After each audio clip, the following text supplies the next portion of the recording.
Hello दोस्तों, आपका स्वागत है बिजनेस मोटिवेशन यूट्यूब चैनल में और मैं हूँ रुपेश। पिछली वीडियो में हमने जाना rich dad poor dad book का अध्याय 5 और इस वीडियो में हम जानने वाले बुक का अध्याय 6। तो चलिए जानते हैं अध्याय 6। अगर आप इस चैनल पे नए हैं तो चैनल को सब्सक्राइब और लाइक करना ना भूलें और पिछले वीडियोस को देखने के लिए डिस्क्रिप्शन बॉक्स में लिंक दी हुई है, वहाँ से आप पिछले वीडियोस को देख लीजिए। उसके बाद ही इस अध्याय को देखिए। तो चलिए जानते हैं अध्याय 6।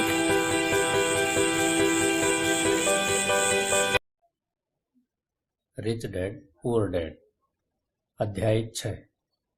अमीर लोग पैसे का आविष्कार करते हैं। पिछली रात मैंने लिखना बंद किया और अलेक्जेंडर ग्राहम बेल के जीवन पर आधारित एक टीवी कार्यक्रम देखा। बेल ने टेलीफोन का पेटेंट करवाया था और उनकी नई खोज की बहुत मांग थी। चूंकि उन्हें एक बड़ी कंपनी की ज़रूरत थी, इसलिए वे उस समय की नामी कंपनी वेस्टर्न यूनियन के पास गए और उनसे कहा कि वे उनका पेटेंट और उनकी छोटी सी कंपनी को खरीद लें। वे पूरे पैकेज के $1,00,000 चाहते थे। वेस्टर्न यूनियन के अध्यक्ष ने यह सुनते ही त्योरियां चढ़ा ली और प्रस्ताव को यह कहकर ठुकरा दिया कि मांगी जाने वाली कीमत बहुत ज़्यादा है। बाकी इतिहास है। अरबों डॉलर के उद्योग का जन्म हुआ और AT&T का जन्म हुआ। अलेक्जेंडर ग्राहम बेल की कहानी खत्म होने के बाद शाम के समाचार आ रहे थे। समाचारों में एक स्थानीय कंपनी के स्टॉक में कटौती के बारे में एक खबर थी। कर्मचारी नाराज थे और शिकायत कर रहे थे कि कंपनी के मालिक ज्यादतियां कर रहे हैं। फैक्ट्री के सामने एक 45 साल का नौकरी से निकाला गया मैनेजर अपनी पत्नी और 2 बच्चों के साथ खड़ा था और सुरक्षा गार्डों से अंदर जाने की इजाज़त मांग रहा था ताकि वह मालिकों से यह विनती कर सके कि उन्हें नौकरी से न निकाला जाए। उसने हाल ही में एक मकान खरीदा था और उसे डर था कि उसे मकान बेचना पड़ेगा। कैमरा उसके अनुनय विनय पर नजरें गड़ाए था और पूरी दुनिया देख रही थी। यह कहने की जरूरत नहीं कि इसने मेरा ध्यान खींच लिया। मैं 1984 से व्यावसायिक रूप से पढ़ा रहा हूँ। यह एक बहुत अच्छा अनुभव और पुरस्कार रहा है। यह एक विचलित करने वाला काम भी है क्योंकि मैंने हजारों बच्चों को पढ़ाया है और मैंने सभी में एक बात देखी है जिसमें मैं भी शामिल हूँ। हम में बहुत ज़्यादा संभावनाएं होती हैं और हमें प्रकृति ने बहुत से उपहार दिए होते हैं, परंतु जो चीज़ हम सभी को पीछे धकेलती है वह है खुद के बारे में शंका। तकनीकी जानकारी की कमी के कारण हम पीछे नहीं रहते, बल्कि आत्मविश्वास की कमी के कारण पीछे रहते हैं। कई लोगों पर इसका असर ज़्यादा होता है। एक बार हम स्कूल छोड़ देते हैं। कॉलेज डिग्री के होने या अच्छे नंबर आने का कोई खास महत्व नहीं होता। शैक्षणिक माहौल के बाहर असली जिंदगी में अच्छे नंबरों से ज़्यादा महत्वपूर्ण चीज़ की ज़रूरत होती है। इसे गट्स, बहादुरी, चालाकी, साहस, प्रतिभा, जोखिम लेने की क्षमता इत्यादि के नाम से पुकारा जाता है। यह तत्व, चाहे इसे किसी भी नाम से पुकारा जाए, कुल मिलाकर हमारे भविष्य पर स्कूल के नंबरों से ज़्यादा असर डालता है। हम सभी के भीतर एक बहादुर, प्रतिभाशाली और जोखिम लेने वाला चरित्र मौजूद होता है, परंतु हम सभी के भीतर चरित्र का एक दूसरा पहलू भी होता है जो अपने घुटने टेक कर जरूरत पड़ने पर भीख भी मांग सकता है। मैरीन कॉर्प्स के पायलट के रूप में वियतनाम में 1 साल रहने के बाद मुझे अपने भीतर छुपे इन दोनों चरित्रों के बारे में अंतरंग जानकारी मिली। दोनों में से किसी को भी बुरा नहीं कहा जा सकता, परंतु एक अध्यापक के रूप में मैंने यह जाना कि व्यक्ति की प्रतिभा के सबसे बड़े दुश्मन है बहुत ज़्यादा डर और खुद की क्षमताओं के बारे में शंका। यह देखकर मुझे दुख होता था कि कई विद्यार्थी जवाब जानते थे, परंतु उनमें जवाब देने की हिम्मत नहीं थी। असली जिंदगी में स्मार्ट लोग आगे नहीं बढ़ पाते, बहादुर लोग आगे बढ़ जाते हैं। मेरे अपने अनुभव में आपके फाइनेंशियल जीनियस के लिए तकनीकी ज्ञान भी जरूरी है और साहस भी। अगर आपको बहुत ज़्यादा डर लगता है तो आपकी प्रतिभा का दमन होता है। मेरी कक्षाओं में मैं विद्यार्थियों को बहुत प्रेरित करता हूँ कि वे खतरे लेना सीखें, बहादुर बने और अपने प्रतिभा के द्वारा अपने डर को ताकत और चतुराई में बदल लें। कुछ लोगों के लिए यह सिद्धांत काम करता है जबकि कईयों को यह डरावना लगता है। मैंने यह भी जाना है कि ज़्यादातर लोग पैसे के बारे में बहुत सुरक्षित खेल खेलना पसंद करते हैं। मैंने ऐसे सवाल भी सुने हैं, जोखिम क्यों लिए जाए, अपने फाइनेंशियल आईक्यू को विकसित करने की झंझट क्यों उठाई जाए, मैं पैसे की समझ क्यों विकसित करूं? और मैं जवाब जानता हूं, केवल इसलिए ताकि आपके पास ज़्यादा विकल्प हों। हमारे आगे बहुत से परिवर्तन खड़े हैं। जिस तरह मैंने इस अध्याय के शुरू में युवा अलेक्जेंडर ग्राहम बेल की कहानी बताई थी, आगे आने वाले सालों में उनकी तरह के कई और लोग होंगे। बिल गेट्स की तरह के सैकड़ों लोग होंगे और दुनिया भर में हर साल माइक्रोसॉफ्ट जैसे बहुत सी अत्यधिक सफल कंपनियां बनेंगी और दिवालियापन, कंपनी बंद होने, स्टाफ निकालने की बहुत सी घटनाएं होंगी। तो आपको फाइनेंशियल आईक्यू विकसित करने की झंझट में क्यों पड़ना चाहिए? इसका जवाब कोई और नहीं दे सकता, आप खुद दे सकते हैं। परंतु मैं आपको बता दूं कि मैं ऐसा क्यों करता हूं। मैं इसलिए ऐसा करता हूं क्योंकि आज का युग सबसे ज़्यादा रोमांचकारी युग है। मैं चाहता हूं कि मैं परिवर्तन से डरने के बजाय उसका स्वागत करूं। मैं चाहता हूं कि मैं लाखों करोड़ों बनाने के बारे में रोमांचित रहूं, न कि सिर्फ अपनी तनख्वाह बढ़ाने के बारे में। आज का युग सर्वाधिक रोमांचकारी समय है जो दुनिया के इतिहास में अभूतपूर्व है। कई पीढ़ियों के बाद लोग इस युग याद करते हुए यह कहेंगे कि यह कितना ज़्यादा रोमांचकारी रहा होगा। इसे पुराने की मौत, नए का जन्म का युग कहा जाएगा। इस युग में बहुत उथल पुथल थी और रोमांच भी था। तो अपने फाइनेंशियल आईक्यू को विकसित करने की झंझट क्यों उठाई जाए? क्योंकि अगर आप ऐसा करते हैं तो आप ज़्यादा अमीर हो जाएंगे, और अगर आप ऐसा नहीं करते हैं तो आगे आने वाला समय आपके लिए डरावना होगा। उस समय में आप बहादुरी से आगे बढ़ने वाले लोगों को सफल होते देखेंगे और पुराने सिद्धांतों से झगड़े रहने वाले लोगों को असफल होते देखेंगे। 300 साल पहले जमीन ही संपत्ति थी, इसलिए जिस आदमी के पास जमीन थी उसके पास संपत्ति थी। फिर फैक्ट्रियां आई, उत्पादन शुरू हुआ और अमेरिका में अपना दबदबा बना लिया। उद्योगपति के पास संपत्ति आ गई। आज सूचना का युग है, इसलिए जिस आदमी के पास जितनी ज़्यादा और जल्दी सूचना आ जाती है वह अमीर हो जाता है। समस्या यह है कि सूचना दुनिया भर में प्रकाश की गति से उड़ रही है। इस नई संपत्ति को सीमाओं और दायरों में नहीं बांधा जा सकता, जिस तरह जमीन और फैक्ट्रियों को बांधा जा सकता था। परिवर्तन ज़्यादा तेज और ज़्यादा नाटकीय होंगे। नए करोड़पतियों की संख्या में नाटकीय बढ़ोतरी होगी। ऐसे भी लोग होंगे जो पीछे छूट जाएंगे। आज मैं इतने सारे लोगों को संघर्ष करते देखता हूँ और प्राय ज़्यादा कड़ी मेहनत करते देखता हूँ। तो ऐसा सिर्फ इसलिए होता है क्योंकि वे पुराने विचारों को कसकर पकड़े रहते हैं। वे चाहते हैं कि चीज़ें उनके हिसाब से हों। वे परिवर्तन का विरोध करते हैं। मैं ऐसे लोगों को जानता हूँ जिनकी नौकरी छूट गई है, घर बिक गया है, और वे इसके लिए टेक्नोलॉजी, अर्थव्यवस्था या अपने बॉस को दोष देते हैं। दुर्भाग्य से उन्हें यह महसूस ही नहीं होता कि वे भी समस्या का कारण हो सकते हैं। पुराने विचार उनके सबसे बड़े विरोधी बन जाते हैं, और ऐसा इसलिए होता है क्योंकि वे यह नहीं जान पाते कि जो विचार पुराने जमाने में संपत्ति था वह आज इसलिए नहीं है क्योंकि जमाना आगे बढ़ चुका है। एक दोपहर मैं अपने द्वारा इजाद किए गए बोर्ड गेम कैश फ्लो से शिक्षा दे रहा था। मेरा एक दोस्त किसी को अपने साथ लेकर आया ताकि वह भी सीख सके। दोस्त का हाल ही में तलाक हुआ था। तलाक के मुकदमे में उसके हाथ बुरी तरह जल गए थे और वह अब कुछ जवाब ढूंढ रही थी।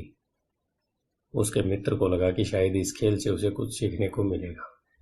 इस खेल को इस तरह से बनाया गया है ताकि लोग यह सीख सकें कि पैसा किस तरह काम करता है। खेलने के दौरान वे इनकम स्टेटमेंट और बैलेंस शीट के आपसी संबंध के बारे में सीखते हैं। वे सीखते हैं कि किस तरह दोनों के बीच कैश का फ्लो होता है और किस तरह पैसे की राह में आपको अपनी संपत्ति वाले कॉलम से निकलने वाले मासिक कैश फ्लो को बढ़ाना होता है ताकि यह आपके मासिक खर्च से ज़्यादा हो जाए। एक बार आप इसे हासिल कर लेते हैं तो आप चूहा दौड़ से बाहर निकल जाते हैं और तेज राह पर चल पड़ते हैं। जैसा मैंने कहा है, कुछ लोग इस खेल से नफरत करते हैं, कुछ इससे प्रेम करते हैं और कुछ इसका मतलब ही नहीं समझ पाते। एक महिला ने कुछ सीखने का बहुमूल्य अवसर खो दिया। शुरुआती राउंड में उसने एक डुडेड कार्ड खींचा जिस पर एक नाव बनी हुई थी। पहले तो वह खुश हुई, अरे मेरे पास तो एक नाव है। फिर जब उसके मित्र ने यह बताया कि किस तरह आंकड़े उसके इनकम स्टेटमेंट और बैलेंस शीट पर काम करते हैं, तो वह कुंठित हो गई, क्योंकि उसे गणित जरा भी पसंद नहीं था। बाकी के खिलाड़ियों ने शांतिपूर्वक इंतजार किया जब उनका दोस्त इनकम स्टेटमेंट, बैलेंस शीट और मासिक कैश फ्लो के बारे में उसे समझाता है। अचानक जब उसने यह जान लिया कि आंकड़े किस तरह काम करते हैं, तो उसे यह जानकर झटका लगा कि उसकी नाव उसे जिंदा खा रही है। बाद में वह डाउन साइज हो गई और उसे एक बच्चा भी हो गया। यह उनके लिए एक भयानक खेल साबित हुआ। कक्षा के बाद उसका दोस्त आया और उसने मुझे बताया कि वह बहुत विचलित है। वह कक्षा में निवेश के बारे में सीखने के लिए आई थी और उसे यह बहुत मूर्खतापूर्ण लगा था कि इतने बेकार खेल को खेलने में इतना ज़्यादा समय बर्बाद किया जाए। उसके मित्र ने उसे यह समझाने की कोशिश की कि वह अपने भीतर झांक कर देखे कि क्या यह खेल उसके किसी अंदरूनी पहलू को उजागर कर रहा था। इस सुझाव पर उस महिला ने अपना पैसा वापस मांग लिया। उसने कहा कि यह विचार मूर्खतापूर्ण है कि कोई खेल किसी के अंदरूनी पहलू को उजागर करता है। उसका पैसा तत्काल वापस कर दिया जाए और वह वापस चली गई। 1984 से मैं करोड़ों कमा रहा हूँ, और सिर्फ इसलिए कमा रहा हूँ क्योंकि स्कूल सिस्टम वह नहीं सिखाता जो मैं सिखा रहा हूँ। स्कूल में ज़्यादातर शिक्षक भाषण देते हैं।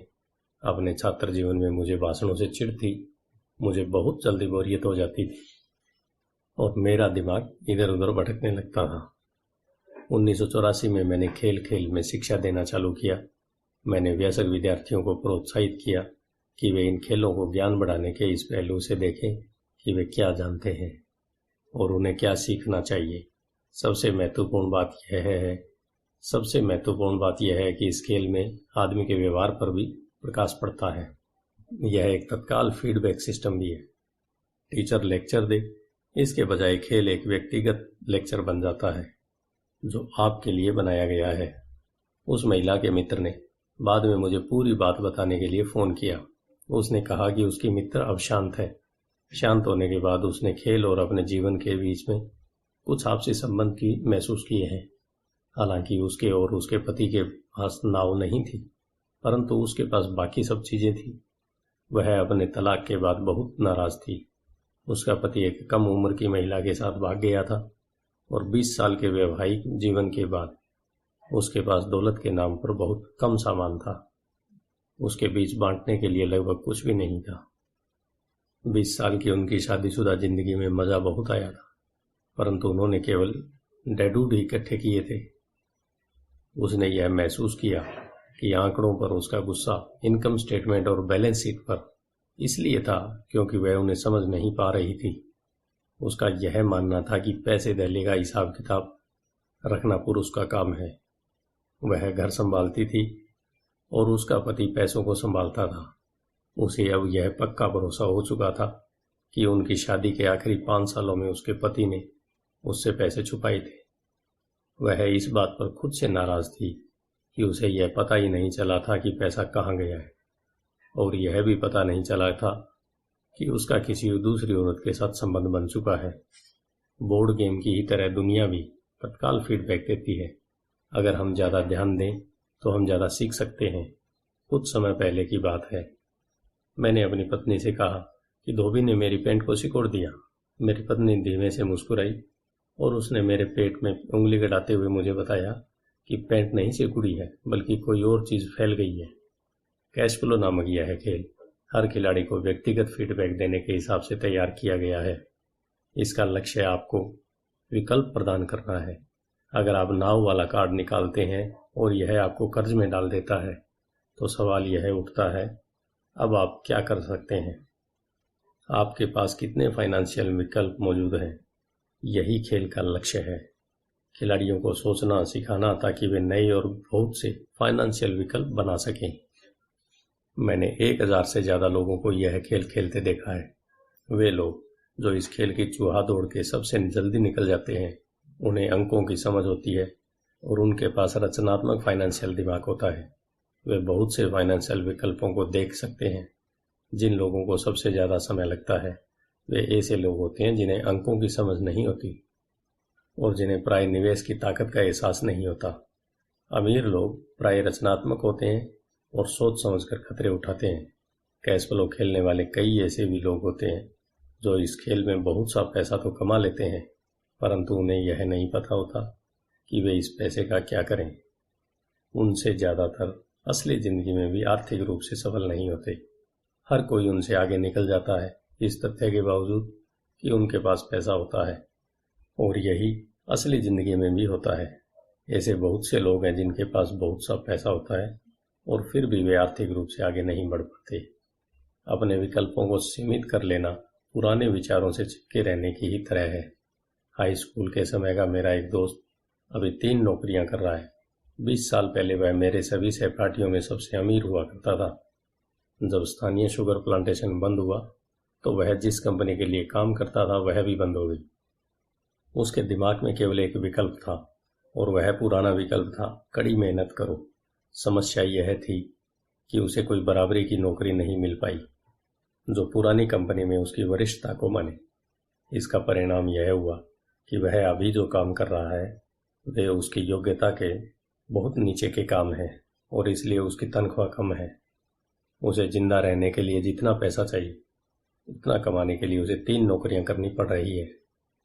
मैंने कैश फ्लो खेलने वाले लोगों को यह शिकायत करते सुना है कि सही मौका देने वाले कार्ड उनके पास नहीं आ रहे हैं, इसलिए वे जहां के तहां बैठे रहते हैं। मैं ऐसे लोगों को जानता हूं जो असली जिंदगी में भी ऐसा ही करते हैं। वे बैठकर सही मौके के आने का इंतजार करते हैं। मैंने लोगों को सही मौके वाले कार्ड का इंतजार करते देखा है, और फिर उनके पास पर्याप्त पैसा नहीं होता। फिर वे यह शिकायत करते हैं कि अगर उनके पास ज़्यादा पैसा होता तो वे चूहा दौड़ के बाहर निकल सकते थे, इसलिए वे वहीं बैठे रहते हैं। मैं असली ज़िंदगी में भी ऐसे लोगों को जानता हूँ जो यही करते हैं। वे महान अवसर देखते हैं परंतु उनके पास पैसा नहीं होता, और मैं देखता हूँ कि लोग एक महान अवसर वाले कार्ड को खींचते हैं, उसे जोर से पढ़ते हैं, और उन्हें यह पता ही नहीं होता कि यह एक महान अवसर है। उनके पास पैसा भी होता है, समय भी होता है, कार्ड भी होता है, परंतु वे अवसर को नहीं देख पाते। वे यह देखने में असफल हो जाते हैं कि चूहा दौड़ से बच निकलने के लिए यह किस तरह उनकी फाइनेंशियल योजना में फिट होता है। और मेरी राय में इस तरह के लोग दूसरे सभी तरह के लोगों से ज़्यादा संख्या में होते हैं। ज़्यादातर लोगों की ज़िंदगी में एक बार मिलने वाला सुनहरा अवसर उनके सामने पड़ा हुआ मिलता है, परंतु वे उसे नहीं देख पाते। 1 साल बाद उन्हें इसका पता चलता है जब बाकी सभी लोग अमीर बन जाते हैं। फाइनेंशियल बुद्धि का मतलब है ज़्यादा विकल्प होना। अगर अवसर आपके सामने नहीं आ रहे हैं तो आप अपनी आर्थिक स्थिति सुधारने के लिए क्या कर सकते हैं। अगर कोई अवसर आपकी गोद में आ रहा है और आपके पास पैसा नहीं है और बैंक वाले आपको उधार नहीं दे रहे हैं, तो आप उस अवसर से कैसे लाभ उठा सकते हैं। अगर आपका अनुमान गलत है और अगर आप इसकी उम्मीद करते हैं कि वह नहीं होता है, तो आप किस तरह एक नींबू को लाखों में बदल सकते हैं। यह फाइनेंशियल बुद्धि है। क्या होता है, इससे हमारा ज़्यादा सरोकार नहीं है, बल्कि आप एक नींबू को लाखों में बदलने के लिए कितने अलग अलग तरह के आर्थिक समाधान खोज सकते हैं। इसका मतलब है कि आप अपनी पैसे की समस्या को सुलझाने में कितने रचनात्मक हैं। ज़्यादातर लोग केवल एक समाधान जानते हैं, कड़ी मेहनत करो, बचत करो और उधार लो। तो आपको अपनी फाइनेंशियल बुद्धि क्यों पढ़ानी चाहिए? क्योंकि आप उस तरह के इंसान होना चाहते हैं जो अपनी किस्मत खुद बनाता हो। आप जो होता है उसे होने देते हैं और उसे बेहतर में बदलने की क्षमता रखते हैं। बहुत कम लोग यह समझ पाते हैं कि किस्मत भी हम ही बनाते हैं, जिस तरह की पैसा बनाया जाता है। अगर आप ज़्यादा किस्मत वाले होना चाहते हैं और ज़्यादा पैसा बनाना चाहते हैं तो कड़ी मेहनत करने के अलावा आपकी फाइनेंशियल बुद्धि महत्वपूर्ण है। अगर आप उस तरह के आदमी हैं जो सही चीज़ होने का इंतज़ार करता है, तो शायद आपको बहुत लंबे समय तक इंतज़ार करना पड़ेगा। यह तो उसी तरह की बात हो गई कि आप गैरेज से गाड़ी निकालने से पहले यह पक्का करना चाहें कि अगले 5 मील तक भी सभी स्ट्रीट लाइटें हरी हो। जब हम छोटे थे तो अमीर डैडी माइक और मुझे लगातार यह बताते थे, पैसा असली नहीं है। अमीर डैडी हमें बार बार यह याद दिलाया करते थे कि जब हमने प्लास्टर ऑफ पेरिस के सिक्के डाले थे तो हम पैसे के रहस्य के करीब, सबसे करीब आ गए थे, क्योंकि हम पैसा बना रहे थे। गरीब और मध्यम वर्ग पैसे के लिए काम करते हैं। उनका कहना है अमीर लोग पैसे बनाते हैं। आप धन को जितना असली समझेंगे, आप उसके लिए उतनी ही ज़्यादा मेहनत से काम करेंगे। अगर आप इस विचार को मन में उतार लें कि पैसा असली चीज़ नहीं है, तो आप ज़्यादा तेज़ी से अमीर बन सकते हैं। अगर पैसा असली चीज़ नहीं है तो फिर क्या है? माइक और मैं उनसे यह सवाल पूछते थे। पैसा वह है जिसके बारे में हम सहमत हो जाएं। अमीर डैडी इतना ही जवाब देते थे। हमारे पास जो इकलौती सबसे शक्तिशाली पूंजी है वह है हमारा दिमाग। अगर इसे अच्छी तरह प्रशिक्षित कर दिया जाए तो यह एक पल में ढेर सारी दौलत बना सकता है। इतनी दौलत कि 300 साल पहले के राजाओं और रानियों ने सपने में भी नहीं देखी होगी। एक अप्रशिक्षित व्यक्ति बहुत ज़्यादा गरीबी भी बना सकता है, जो पीढ़ी दर पीढ़ी चलने के कारण कई पीढ़ियों तक बनी रह सकती है। सूचना के इस युग में पैसा मिनटों में बन जाता है। कुछ लोग तो जीरो से शुरू करके अविश्वसनीय रूप से अमीर हो जाते हैं, और इसके लिए वे केवल कुछ विचारों और अनुबंधों का सहारा लेते हैं। आपको यह बात वे लोग आसानी से बता सकते हैं जो स्टॉक मार्केट में ट्रेडिंग करते हैं या दूसरे निवेश करते हैं, क्योंकि वहाँ अक्सर ऐसा होता रहता है। कुछ नहीं से तत्काल करोड़ों बनाए जा सकते हैं, और कुछ नहीं से मेरा मतलब है बिना पैसे के लेन देन के। यह अनुबंध के द्वारा किया जाता है। ट्रेडिंग पीठ में हाथ के एक संकेत से टोरंटो के ग्राहक के आदेश पर लिस्बन के ट्रेडर्स की स्क्रीन पर बत्ती जलती है और शेयर पल भर में टोरंटो पहुंच जाते हैं। 1 मिनट बाद शेयर बेचने का आदेश दिया जाता है और वे पल भर में बिक जाते हैं। इस पूरे मामले में धन का लेन देन नहीं हुआ, अनुबंधों का हुआ था। तो अपनी फाइनेंशियल प्रतिभा क्यों विकसित करें? इसका जवाब केवल आप ही दे सकते हैं। मैं आपको बता सकता हूँ कि मैं क्यों इसे विकसित कर रहा हूँ। मैं ऐसा इसलिए करता हूँ क्योंकि मैं तेजी से धन कमाना चाहता हूँ। इसलिए नहीं कि मुझे इसकी ज़रूरत है, बल्कि इसलिए क्योंकि मैं ऐसा करना चाहता हूँ। यह सीखने की एक दिलचस्प प्रक्रिया है। मैं अपना फाइनेंशियल IQ इसलिए विकसित करता हूँ क्योंकि मैं दुनिया के सबसे तेज और सबसे बड़े खेल में भाग लेना चाहता हूँ, और अपने छोटे तरीके से मैं मानवता के अभूतपूर्व विकास का हिस्सा होना चाहता हूँ। एक ऐसे युग का जहाँ इंसान विशुद्ध रूप से केवल अपने दिमाग से काम करते हैं, शरीर से नहीं। इसके अलावा यहाँ ज़्यादा रोमांच है, यहाँ पैसा है, यहाँ डर है, यहाँ आनंद है। इसलिए मैं अपनी फाइनेंशियल बुद्धि में निवेश करता हूँ और अपनी सबसे शक्तिशाली संपत्ति को विकसित करता हूँ। मैं बहादुरी से आगे बढ़ने वाले लोगों के साथ होना चाहता हूँ। मैं पीछे रह जाने वाले लोगों के साथ नहीं होना चाहता। मैं पैसे बनाने वाला एक आसान उदाहरण देना चाहता हूँ। 1990 के दशक की शुरुआत में फिनिक्स की अर्थव्यवस्था बहुत बुरी थी। मैं good morning America TV serial देख रहा था जब एक फाइनेंशियल प्लानर आया और उसने निराशावादी भविष्यवाणी करना शुरू कर दिया। उसकी सलाह थी, पैसे बचाओ, हर महीने $100 बचाओ और 40 सालों में आप भी करोड़पति बन सकते हैं। खैर, हर महीने निश्चित रकम बचाना भी एक अच्छा विचार है। यह एक विकल्प है, एक ऐसा विकल्प जिसे बहुत से लोग मान लेंगे। समस्या यह है कि ऐसा करने से आदमी यह नहीं जान पाता कि उसके आसपास क्या हो रहा है।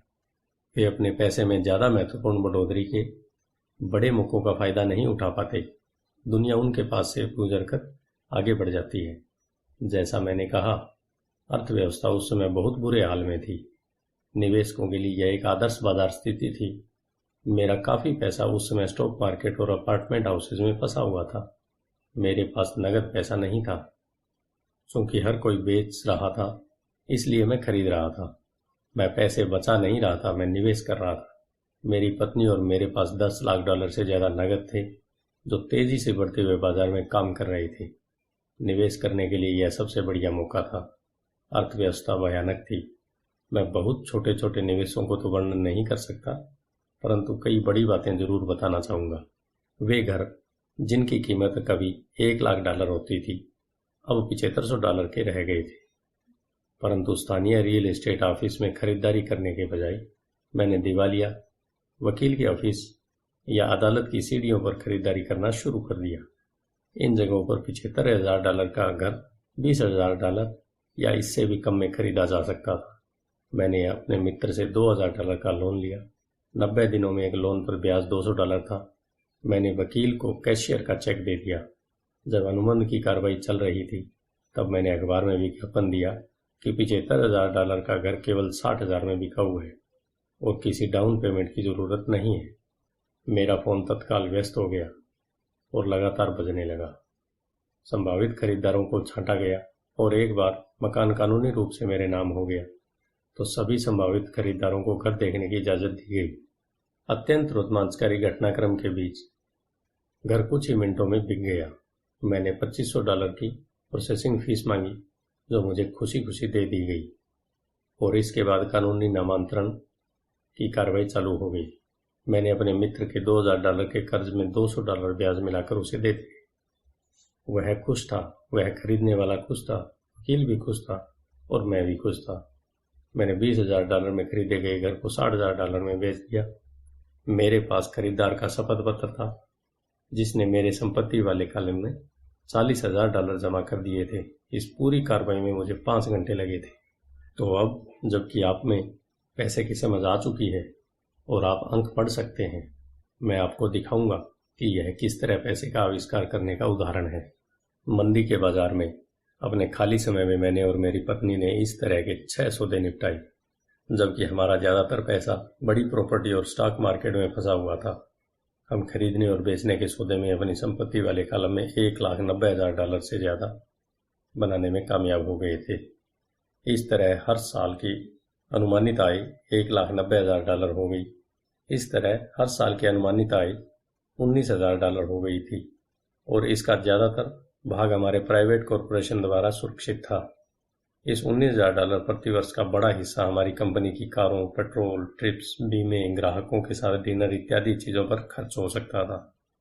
जब तक सरकार को उस आमदनी पर टैक्स लगाने का मौका मिलता तब तक यह कानूनी रूप से खर्च हो चुका होता।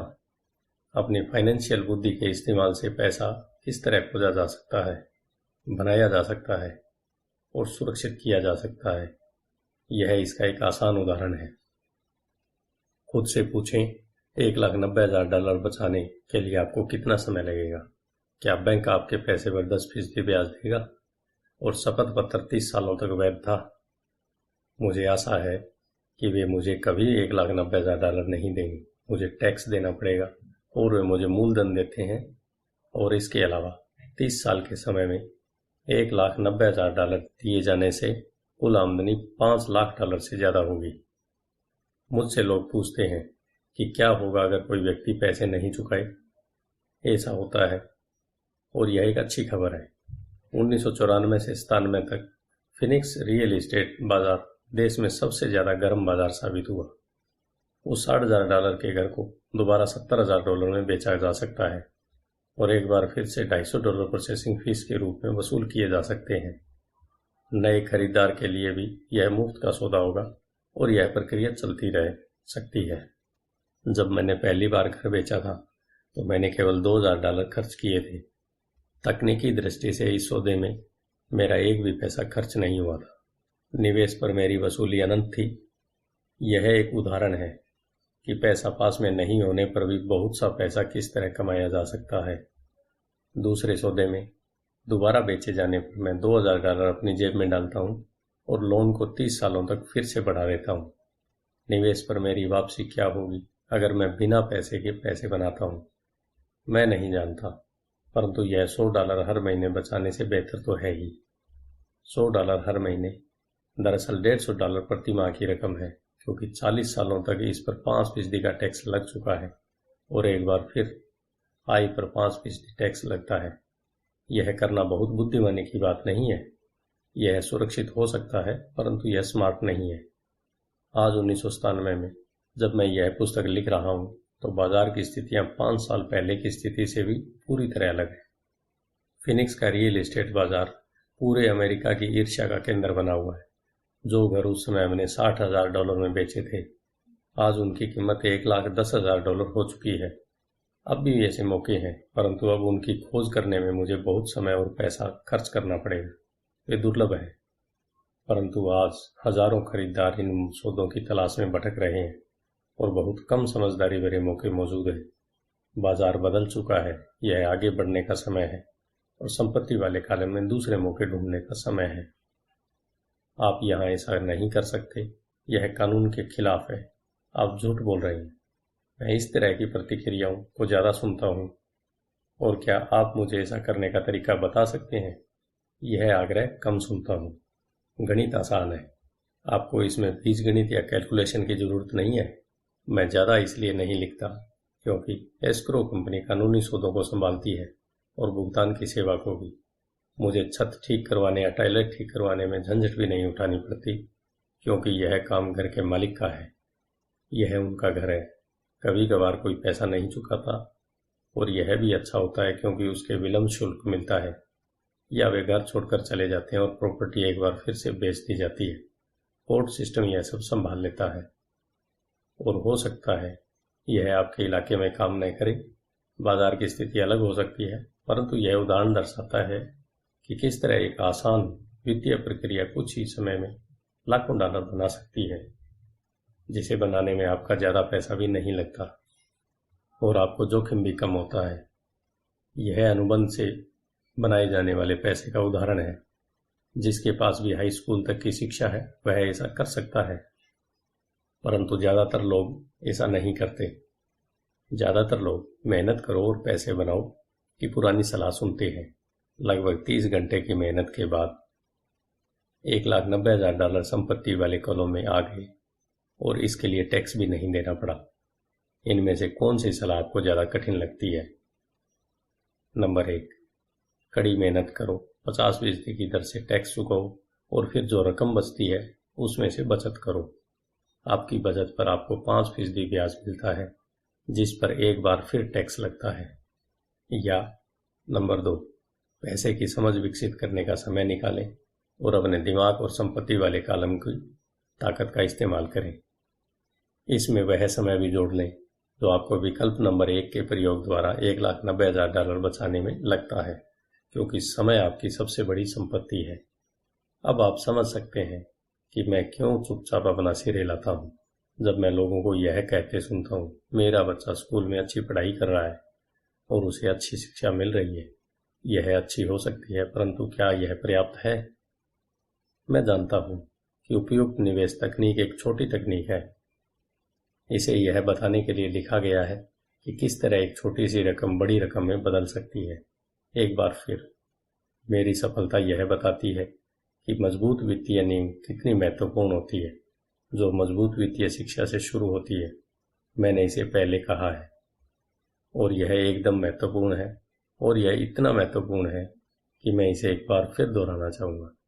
वित्तीय बुद्धि 4 मुख्य तकनीकी दक्षताओं से मिलकर बनती है। नंबर 1, वित्तीय साक्षरता, अंकों को पढ़ने की योग्यता।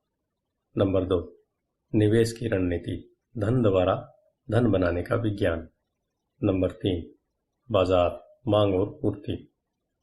ग्राहम बेल ने बाजार को वह दिया जो इसे चाहिए था। यही बिल गेट्स ने भी दिया। यह मौका भी बाजार ने दिया था। $20,000 में कोई मकान खरीदकर उसे $60,000 में बेच दिया जाए, जबकि उसकी असली कीमत $75,000 थी। कोई खरीद रहा था, कोई बेच रहा था। नंबर 4, कानून, अकाउंटिंग, कॉर्पोरेट, स्टेट और नेशनल कानूनों और नीतियों के बारे में जागरूकता। मैं नियमों के भीतर रहकर खेलने की सलाह देता हूँ। अगर आप पैसे का आविष्कार करना चाहते हैं तो आप में यह मूलभूत आधारशिला होना चाहिए, या इन दक्षताओं का समन्वय होना चाहिए। चाहे आप ऐसा छोटे घर, बड़े अपार्टमेंट, कंपनियां, स्टोव, बॉन्ड, म्यूचुअल फंड, मूल्यवान धातुएं, बेसबॉल कार्ड खरीद कर करें या इसी किस्म का कोई दूसरा काम करें। 1996 तक रियल एस्टेट मार्केट सुर्खियों में था और हर कोई इसमें जा रहा था। स्टॉक मार्केट में भी बूम हो रहा था और हर कोई उसमें जा रहा था। अमेरिका की अर्थव्यवस्था अपने पैरों पर खड़ी हो रही थी। मैंने 1996 में बेचना चालू कर दिया और अब मैं पेरू, नॉर्वे, मलेशिया और फिलीपींस की यात्रा कर रहा था। निवेश बढ़ गए थे जहां तक खरीदारी का सवाल था। अब हम रियल एस्टेट बाजार में बाहर थे। अब मैं अपनी संपत्ति वाले कॉलम के भीतर आंकड़ों को बढ़ते देखता हूँ और शायद इस साल के आखिर में बेचना शुरू कर दूं। यह कांग्रेस द्वारा पारित किए जाने वाले कानूनी परिवर्तनों पर निर्भर करता है। मैं आशा करता हूं कि 6 छोटे घरों के सौदे को बेच दूंगा और $40,000 के नोट को धन में बदल लूंगा। मुझे अपने अकाउंटेंट को बुलाकर उसे कहना पड़ता है कि वह इतनी रकम के लिए तैयार हो जाए और इसे टैक्स से बचाने के लिए तरीके खोजे। मैं आपको सिर्फ इतनी सी बात बताना चाहता हूं कि निवेश आते जाते रहते हैं, मार्केट घटता और बढ़ता रहता है, अर्थव्यवस्थाएं सुधरती और बिगड़ती रहती है, दुनिया आपको हर दिन जिंदगी के अनूठे अवसर देती रहती है। आपकी जिंदगी के हर दिन, परंतु प्राय हम उन्हें देख नहीं पाते हैं, परंतु वे वहाँ होते हैं। और टेक्नोलॉजी जितनी ज़्यादा बदलती है, आपके और आपके परिवार के लिए स्थायी आर्थिक सुरक्षा के लिए उतने ही ज़्यादा मौके होते हैं। तो अपनी फाइनेंशियल बुद्धि को विकसित करने की झंझट क्यों उठाई जाए? एक बार फिर मैं यही कहूँगा कि आप ही इसका जवाब दे सकते हैं। मैं जानता हूँ कि मैं क्यों इसे सीखता हूँ और विकसित करता हूँ। मैं ऐसा इसलिए करता हूँ क्योंकि मुझे पता है कि परिवर्तन हो रहे हैं और होने वाले हैं। मैं परिवर्तनों का स्वागत करता हूँ और अतीत से चिपका नहीं रहना चाहता। मैं जानता हूँ कि मार्केट में ज्वार आएगा और मार्केट में बाटे भी आएंगी। मैं लगातार अपनी फाइनेंशियल बुद्धि को विकसित करना चाहता हूँ क्योंकि मार्केट में हर परिवर्तन पर कुछ लोग अपनी नौकरियों के लिए अपने घुटने टेक कर भीख मांगेंगे। इसी समय कई दूसरे लोग जिंदगी द्वारा दिए गए नींबुओं को लेकर उन्हें करोड़ों में बदल लेंगे। और हमें यह नहीं भूलना चाहिए कि हमें कभी कभार जिंदगी नींबू दे देती है। यही फाइनेंशियल बुद्धि है। मुझसे अक्सर पूछा जाता है कि मैंने नींबुओं को किस तरह करोड़ों में बदला। व्यक्तिगत रूप से मैं व्यक्तिगत निवेशों के कई और उदाहरण देने से झिझकता हूँ। मैं इसलिए झिझकता हूँ क्योंकि मुझे डर है कि मुझे बड़बोला या अपनी शेखी बगाड़ने वाला कहा जाएगा। यह मेरा इरादा नहीं है। मैं सिर्फ इसलिए उदाहरण देता हूँ ताकि उसके अंकों और समयावधि से सच्ची और समान घटनाओं को बताया जा सके। मैं उदाहरण इसलिए देता हूँ ताकि आपको यह बता सकूं कि यह आसान है, यह ज़्यादा आसान है अगर आप फाइनेंशियल बुद्धि के 4 स्तंभों के जानकार हैं। व्यक्तिगत रूप से फाइनेंशियल बुद्धि के लिए 2 मुख्य साधनों का इस्तेमाल करता हूँ, रियल एस्टेट और छोटे स्टॉक्स। मैं रियल एस्टेट को अपनी नींव की तरह इस्तेमाल करता हूँ। हर दिन मेरी प्रॉपर्टी कैश फ्लो प्रदान करती है और उनका मूल्य बढ़ता जाता है। छोटी पूंजी के स्टॉक्स को तेज बढ़ोतरी के लिए इस्तेमाल किया जाता है। मैं अपने द्वारा की गई हर चीज़ की अनुशंसा नहीं करता। उदाहरण केवल उदाहरण ही है। अगर अवसर बहुत जटिल है और मैं निवेश को नहीं समझ पाता हूँ तो मैं निवेश नहीं करता हूँ। पैसे के बारे में निर्णय लेने में हमें केवल साधारण गणित और कॉमन सेंस की जरूरत होती है। उदाहरणों का प्रयोग निम्न 5 कारणों से किया जाता है। नंबर 1, लोगों को ज़्यादा सीखने के लिए प्रेरित करने के लिए। नंबर 2, लोगों को यह बताने के लिए कि अगर नींव मजबूत है तो पैसे का महल बनाना आसान है। नंबर 3, यह बताने के लिए कि कोई ढेर सारा पैसा बना सकता है। नंबर 4, यह दिखाने के लिए कि आपके लक्ष्यों को हासिल करने के करोड़ों तरीके हैं। नंबर 5, यह बताने के लिए कि यह कोई रॉकेट विज्ञान नहीं है। 1989 में मैं ओरेगन के पोर्टलैंड में एक खूबसूरत जगह पर जॉगिंग किया करता था। यह एक उपनगर था जहाँ छोटे छोटे घर बने हुए थे। वे छोटे और पुअर डैड अध्याय 2 कि यह कोई रॉकेट विज्ञान नहीं है। 1989 में मैं ओरेगन के पोर्टलैंड में एक खूबसूरत जगह पर जॉगिंग किया करता था। यह एक उपनगर था जहाँ छोटे छोटे घर बने हुए थे। वे छोटे और सुंदर थे। हर कहीं मुझे बिकाऊ है के बोर्ड दिखते थे। टिम्बर मार्केट का बुरा हाल था। स्टॉक मार्केट में क्रैश हुआ था और अर्थव्यवस्था में मंदी थी। एक सड़क पर मैंने बिकाऊ है का बोर्ड देखा जो काफी लंबे समय से वहां लगा हुआ था। वह पुराना दिख रहा था। एक दिन इसके पास से जॉगिंग करते समय मेरी मुलाकात इसके मालिक से हो गई जो परेशान दिख रहा था। मैंने पूछा, आपने अपने घर की क्या कीमत लगाई है? मालिक घूमा और फीकी मुस्कुराहट के साथ कहा, आप कीमत लगा ले। यह 1 साल से ज्यादा समय से बिकाऊ है और अब तक कोई इसे देखने तक नहीं आया। मैंने कहा और आधे घंटे बाद मैंने इसे $20,000 में खरीद लिया जो उसके द्वारा मांगी गई कीमत से कम थी। यह 2 बेडरूम का छोटा सा सुंदर घर था, जिसकी खिड़कियों पर जिंजर ब्रेड ट्रिम था। यह 1930 में बना था और इसका रंग हल्का नीला था। अंदर एक सुंदर चट्टानी अंगीठी थी और छोटे छोटे 2 बेडरूम थे। यह किराए पर देने के लिए एक आदर्श घर था। मैंने मालिक को $45,000 के घर के लिए $5,000 नकद दिए, जिसकी असली कीमत $65,000 होगी। परंतु दिक्कत सिर्फ इतनी थी कि इसे कोई खरीदना नहीं चाहता था। मालिक ने 1 हफ्ते में इसे खाली कर दिया और वह इससे पीछा छुड़ाकर खुश हुआ। मेरा पहला किराएदार वहां आ गया, जो एक स्थानीय कॉलेज में प्रोफेसर था। मॉर्गेज, खर्च और मैनेजमेंट फीस चुकाने के बाद हर महीने के आखिर में मेरी जेब में $40 आते थे, जो बहुत बड़ी रकम नहीं थी। 1 साल बाद ओरेगन का रियल एस्टेट बाजार मंदी से उबर गया और बढ़ने लगा। कैलिफोर्निया के निवेशकों के पास अपने रियल एस्टेट मार्केट की तेजी का बहुत सा पैसा था और अब वे उत्तर दिशा में आकर ओरेगन और वाशिंगटन में खरीदारी कर रहे थे। मैंने उस छोटे घर को कैलिफोर्निया से आए एक युवा दंपति को $95,000 में बेच दिया, जिन्हें यह बहुत सस्ता सौदा लग रहा था। इस सौदे में मुझे लगभग $40,000 का कैपिटल गेन हुआ, जो मैंने 1031 के टैक्स विहीन एक्सचेंज में रख दिया और मैं अपने पैसे को लेकर कोई बड़ी प्रॉपर्टी खरीदने चल दिया। 1 महीने में मुझे बीवरटन, ओरेगन में इंटेल प्लांट के पास एक 12 यूनिट का एक अपार्टमेंट मिल गया। उसके मालिक जर्मनी में रहते थे और उन्हें इसकी कीमत का अंदाजा ही नहीं था और यह एक बार फिर वे इसका पीछा छुड़ाना चाहते थे। मैंने $4.5 लाख की इमारत के लिए $2,75,000 का प्रस्ताव किया। वे $3 लाख पर मान गए। मैंने इसे खरीद लिया और इसे 2 साल तक अपने पास रखा। फिर उसी 1031 एक्सचेंज प्रक्रिया का फायदा उठाते हुए मैंने उस इमारत को $4,95,000 में बेच दिया और एरिजोना फिनिक्स में एक 30 यूनिट का अपार्टमेंट खरीद लिया। तब तक हम फिनिक्स चले गए थे। हमें वैसे भी इसे बेचना था। पहले जो हाल ओरेगन के बाजार का था, वही मंदी का माहौल फिनिक्स के रियल एस्टेट मार्केट में देखने को मिला। फिनिक्स में 30 यूनिट की अपार्टमेंट बिल्डिंग की कीमत $8,75,000 थी। इसमें से $2,25,000 डाउन पेमेंट थी। 30 यूनिट से आने वाला $5,000 प्रति माह से कुछ ज़्यादा था। एरिजोना का बाजार भी बढ़ने लगा और 1996 में एक कोलोरेडो के निवेशक ने हमें उस प्रॉपर्टी के लिए $12 लाख देने का प्रस्ताव रखा। मेरी पत्नी और मैं बेचने पर विचार कर रहे थे, परंतु हमने यह देखने का इंतजार किया कि क्या कांग्रेस कैपिटल गेन कानूनों में परिवर्तन करेगी। अगर वह परिवर्तन करती है तो प्रॉपर्टी की कीमत 15 से 20% तक बढ़ जाएगी। इसके अलावा हर महीने $5,000 मिलते रहना अच्छा लगता था। इस उदाहरण में मुद्दे की बात यह है कि किस तरह एक छोटी रकम एक बड़ी रकम में बदली जा सकती है। एक बार फिर मैं यह कहना चाहता हूं कि इसके लिए फाइनेंशियल स्टेटमेंट, निवेश की रणनीति, बाजार की समझ और कानून की जानकारी होनी चाहिए।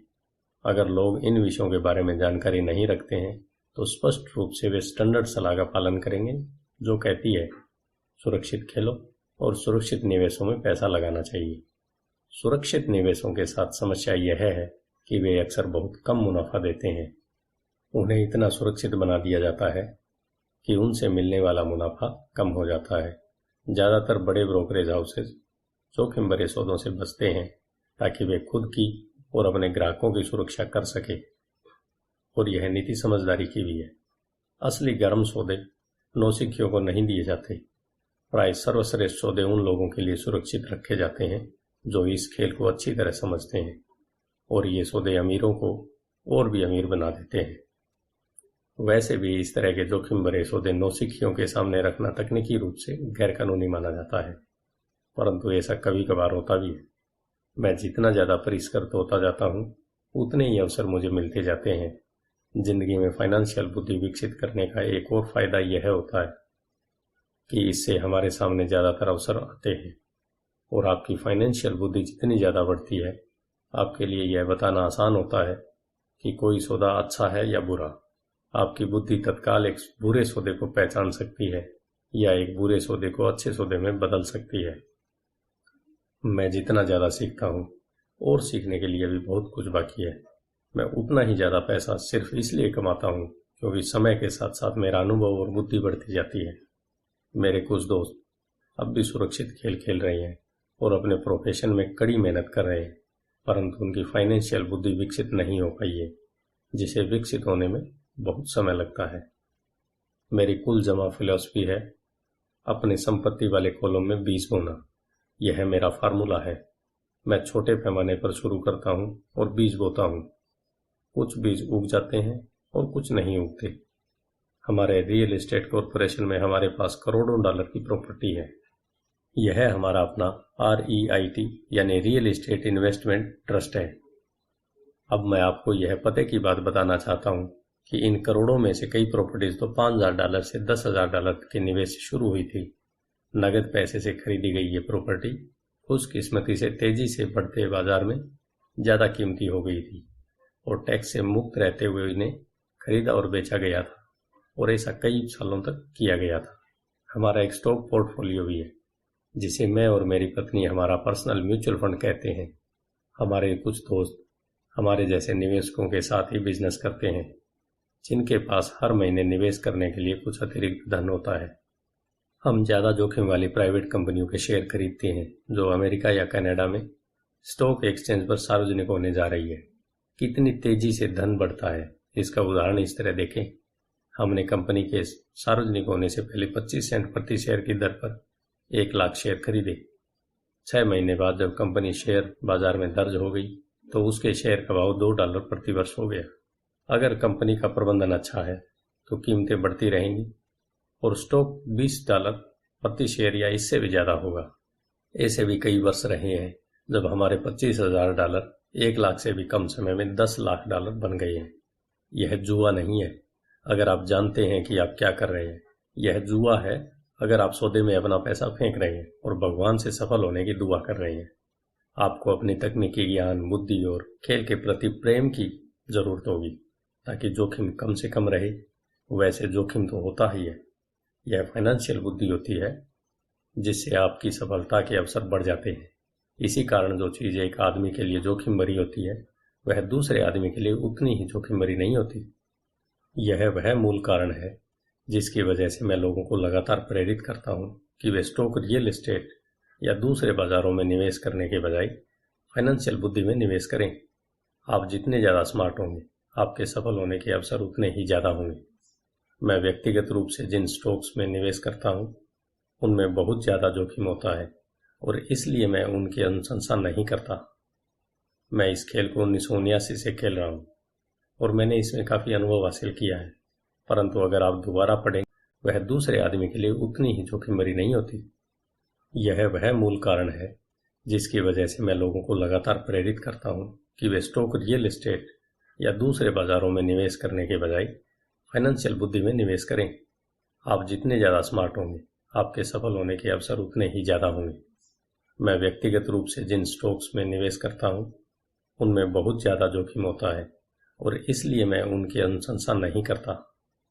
मैं इस खेल को 1979 से खेल रहा हूँ और मैंने इसमें काफ़ी अनुभव हासिल किया है, परंतु अगर आप दोबारा पढ़ेंगे कि इस तरह के निवेश ज़्यादातर लोगों के लिए जोखिम भरे क्यों होते हैं तो आप अपनी ज़िंदगी को अलग तरह से निर्धारित कर सकेंगे, जिसमें $25,000 से 1 साल में $10 लाख बनाना आपके लिए कम जोखिम भरा होगा। जैसा पहले ही कहा जा चुका है, मैंने जो लिखा है मैं आपको वैसा करने की सलाह नहीं देता हूँ।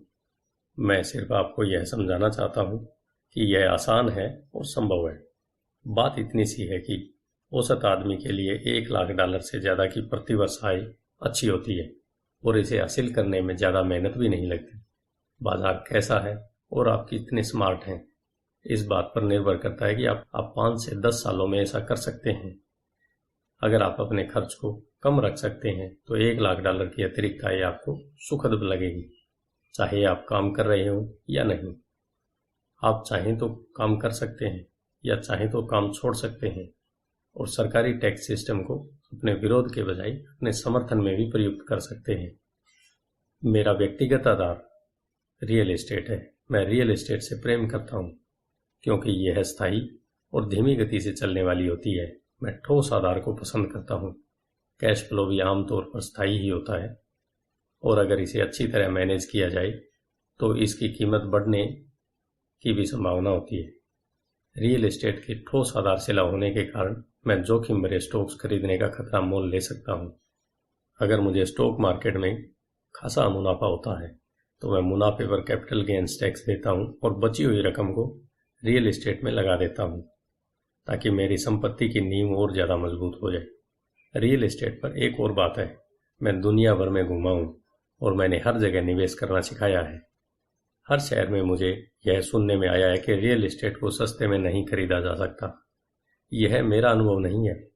न्यूयॉर्क या टोक्यो में या शहर से थोड़ी सी दूर ऐसे शानदार मौके हैं जिन्हें ज़्यादातर लोग नज़रअंदाज कर देते हैं। सिंगापुर में, जहां भी रियल एस्टेट की कीमतें बहुत ज़्यादा चल रही हैं, ऐसी बहुत सी प्रॉपर्टीज हैं जो चंद मिनटों की ड्राइविंग की दूरी पर हैं। इसलिए जब भी मैं किसी को यह कहते सुनता हूँ आप यहाँ ऐसा नहीं कर सकते, तो मैं उन्हें यह याद दिलाता हूँ कि शायद आपको यह कहना चाहिए, मैं नहीं जानता कि यहाँ ऐसा कैसे किया जा सकता है। महान अवसरों को आपकी आंखें नहीं देख सकती, उन्हें आपके दिमाग से देखा जा सकता है। ज़्यादातर लोग सिर्फ इसलिए अमीर नहीं बन पाते क्योंकि उन्हें यह जानने के लिए फाइनेंशियल प्रशिक्षण ही नहीं मिला होता है कि वे अपने सामने पड़े हुए अवसरों को देख सकें और उन्हें पहचान सकें। मुझसे अक्सर पूछा जाता है, मैं शुरुआत कैसे करूं? पिछले अध्याय में मैंने आर्थिक स्वतंत्रता की राह पर चलने वाले 10 कदमों का उल्लेख किया है, परंतु यह हमेशा याद रखें कि आपको मजा आना चाहिए।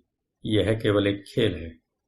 कई बार आप जीत जाते हैं और कई बार आपको अनुभव मिलता है, परंतु हमेशा आनंद लें। ज़्यादातर लोग कभी नहीं जीत पाते क्योंकि उन्हें हार का डर लगा रहता है। इसलिए मुझे स्कूल मूर्खतापूर्ण लगता है। स्कूल में हम सीखते हैं कि गलतियां बुरी बात होती है और गलतियां करने के लिए हमें सजा दी जाती है, परंतु अगर हम इंसानों को सीखने की प्रक्रिया पर नज़र डालें तो हम पाएंगे कि इंसान गलतियां करके ही सीखते हैं। हम गिर गिर कर ही चलना सीख पाते हैं। अगर हम कभी नहीं गिरे तो हम कभी चल भी नहीं पाएंगे। यही मोटरसाइकिल चलाने के बारे में भी सही है। मेरे घुटने पर अब भी चोट के निशान हैं, परंतु आज मैं बिना सोचे मोटरसाइकिल चला सकता हूँ। यही अमीर बनने के बारे में भी सही है। दुर्भाग्य से ज़्यादातर लोगों के अमीर न बन पाने का मुख्य कारण यह है कि वे हारने से डरते हैं। जीतने वाले हारने से नहीं डरते, परंतु हारने वाले डरते हैं। सफलता की प्रक्रिया का एक भाग असफलता भी है। जो लोग असफलता से डरते हैं, सफलता उनसे बचती है। मैं पैसे कमाने को टेनिस के खेल की तरह मानता हूँ। मैं मेहनत से खेलता हूँ, गलतियाँ करता हूँ, गलतियाँ सुधारता हूँ और ज़्यादा गलतियाँ करता हूँ, सुधारता हूँ, और इस तरह से मेरा खेल सुधरता जाता है। अगर मैं खेल में हार जाता हूँ तो मैं नेट के पास जाकर अपने विरोधी से हाथ मिलाता हूँ, मुस्कुराता हूँ और कहता हूँ अगले शनिवार को मिलेंगे। निवेशक 2 तरह के होते हैं। पहले और सबसे आम तरह के निवेशक वे लोग होते हैं जो एक पैकेज में निवेश करते हैं। वे रिटेल आउटलेट में फ़ोन करते हैं, जैसे एक रियल एस्टेट कंपनी या स्टॉक ब्रोकर या फाइनेंशियल प्लानर को, और फिर वे कुछ खरीदते हैं। यह एक म्यूचुअल फंड, स्टॉक या बॉन्ड हो सकता है। यह निवेश का एक अच्छा, साफ सुथरा और आसान तरीका है। यह उसी तरह की खरीदारी हो गई जैसे कोई ग्राहक कंप्यूटर स्टोर में जाकर शेल्फ पर रखे कंप्यूटर को खरीद ले।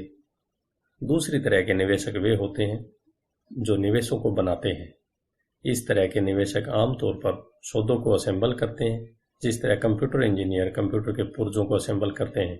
मैं यह तो नहीं जानता कि कंप्यूटर के पुर्जों को किस तरह असेंबल किया जाता है, परंतु मैं यह जानता हूँ कि आर्थिक अवसरों के पुर्जों को किस तरह असेंबल किया जा सकता है, या मैं ऐसे लोगों को जानता हूँ जो ऐसा करते हैं। दूसरी किस्म का निवेशक ही प्रोफेशनल निवेशक होता है। कई बार तो पुर्जों को इकट्ठा करने में सालों लग जाते हैं और कई बार वे कभी इकट्ठे नहीं हो पाते। मेरे अमीर डैडी ने मुझे दूसरे किस्म का निवेशक बनने के लिए प्रोत्साहित किया। यह सीखना महत्वपूर्ण है कि पुर्जों को किस तरह असेंबल किया जाए, क्योंकि यहीं पर भारी जीत का मौका होता है, और अगर किस्मत आपके साथ न हो तो यहीं पर भारी नुकसान का खतरा होता है। अगर आप दूसरी किस्म के निवेशक बनना चाहते हैं तो आपको मुख्य रूप से 3 मुख्य दक्षताएं विकसित करने की जरूरत है। फाइनेंशियल बुद्धि के अलावा इन दक्षताओं की जरूरत होती है। नंबर 1, किस तरह ऐसे मौकों को खोजें जो दूसरों को दिखाई नहीं देता हो। दूसरे लोग अपनी आंखों से उस मौके को देख नहीं पाएंगे, पर आप अपने दिमाग से उस मौके को देख सकते हैं। उदाहरण के लिए, मेरे एक दोस्त ने एक पुराना घर खरीदा। यह दिखने में बुरा सा था। हर एक को हैरत थी कि उसने इसे क्यों खरीदा, परंतु दूसरे जो देख नहीं पाए थे और जो उसने देख लिया था वह यह था कि उस घर के साथ 4 खाली जमीन के टुकड़े भी थे। उसने यह कंपनी जाकर पता कर लिया था। घर खरीदने के बाद उसने उसे तोड़ दिया और उन 500 प्लाटों को बिल्डर को बेच दिया। इस सारे सौदे में उसे अपने मूल निवेश से 3 गुना रकम मिली। उसने 2 महीने के काम में $75,000 कमा लिए। यह बहुत ज़्यादा रकम तो नहीं है, परंतु यह न्यूनतम वेतन से तो ज़्यादा ही है और यह तकनीकी रूप से कठिन भी नहीं है। नंबर 2, पैसा किस तरह जुटाया जाए। औसत आदमी बैंक जाता है, परंतु इस दूसरे किस्म के निवेशक को यह पता होना चाहिए कि पूंजी किस तरह जुटाई जाए और बिना बैंक जाए कितने तरीकों से पैसा जुटाया जा सकता है। मैंने यह सीखा कि बिना बैंक की मदद लिए घर कैसे खरीदा जा सकते हैं। घर खरीदना महत्वपूर्ण नहीं है, परंतु पैसा इकट्ठा करना मूल्यवान कला है। अक्सर मैं लोगों को यह कहते सुनता हूँ, बैंक मुझे कर्ज नहीं दे रही है या मेरे पास इसे खरीदने के लिए पैसे नहीं है। अगर आप दूसरी किस्म के निवेशक बनना चाहते हैं तो आपको यह सीखने की ज़रूरत है, क्योंकि इसी कारण ज़्यादातर लोगों की योजनाएं ठप हो जाती है। दूसरे शब्दों में, ज़्यादातर लोग सिर्फ इसलिए सौदे नहीं कर पाते क्योंकि उनके पास पैसा नहीं होता। अगर आप इस बाधा को पार कर सकते हैं तो आप ऐसे लोगों से मीलों आगे होंगे जिन्होंने इन दक्षताओं को नहीं सीखा। ऐसे कई मौके आए हैं जब मैंने घर या स्टॉक या अपार्टमेंट बिल्डिंग को खरीदा है, जबकि मेरे पास बैंक में एक भी पाई नहीं थी। मैंने एक अपार्टमेंट हाउस को 12 लाख में खरीदा। मैंने इसके लिए एक अनुबंध किया जो खरीदार और बेचने वाले के बीच में लिखित अनुबंध था। फिर मैंने $1 लाख का डिपॉजिट इकट्ठा किया, जिससे मुझे बाकी पैसे के जुटाने के लिए 90 दिन की मोहलत मिल गई। मैंने ऐसा क्यों किया? क्योंकि मैं जानता था कि इसकी असली कीमत $20 लाख थी। मैंने इस पैसे को कभी नहीं जुटाया। इसके बजाय जिस आदमी ने मुझे $1 लाख दिए थे, उसने मुझे $50,000 दिए ताकि यह मेरी जगह पर आ जाए, और इस तरह वह मेरी जगह पर आ गया और मैं इस निवेश से बाहर निकल गया, और इस काम में मेरे कुल जमा 3 दिन लगे। एक बार फिर मैं यह कहना चाहता हूं कि आप क्या खरीदते हैं यह महत्वपूर्ण नहीं है। महत्वपूर्ण यह है कि आप कितना जानते हैं। निवेश करना खरीदना नहीं है, यह एक ज्ञान है। नंबर 3, किस तरह स्मार्ट लोगों को संगठित किया जाए। ऐसे लोग समझदार होते हैं जो या तो अपने से ज़्यादा समझदार लोगों के साथ काम करते हैं या उन्हें काम पर रखते हैं। जब भी आपको सलाह की ज़रूरत हो तो यह सुनिश्चित कर लें कि आपका सलाहकार समझदार हो। सीखने के लिए बहुत कुछ है, परंतु इसके पुरस्कार भी बहुत कीमती हो सकते हैं। अगर आप इन दक्षताओं को नहीं सीखना चाहते हैं तो आपको पहली किस्म का निवेशक बनने की सलाह दी जाती है। आप जो जानते हैं वही आपकी सबसे बड़ी पूंजी है। आप जो नहीं जानते हैं वही आपका सबसे बड़ा जोखिम है। जोखिम तो हमेशा रहता है, इसलिए इससे बचने के बजाय इसे मैनेज करना सीखें। धन्यवाद।